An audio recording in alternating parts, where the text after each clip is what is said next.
Hey everyone, welcome back to Jessy Talks Official. Today we're diving into a topic that's super important but often misunderstood: artificial intelligence, or AI for short. So let's get started.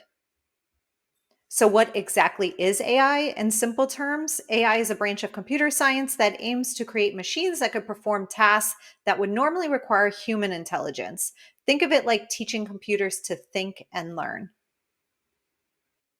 There are different types of AI, like machine learning, where computers learn from data, and natural language processing, which helps computers understand human language. But don't worry, we'll dive deeper into that in future videos. You might be surprised to know that AI is all around us. It's in our smartphones, helping us take better photos. It's in our cars, helping them drive themselves. It's even in our hospitals, helping doctors diagnose diseases. So, why should we care about AI? Well, it's shaping our world in big ways. From how we work to how we live, understanding AI can help us make informed decisions, and it'll even open up new career opportunities.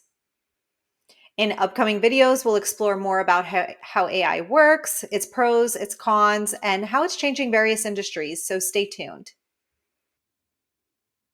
That's it for today, guys. If you found this video helpful, please give it a thumbs up and don't forget to subscribe for more awesome content. See you in the next video.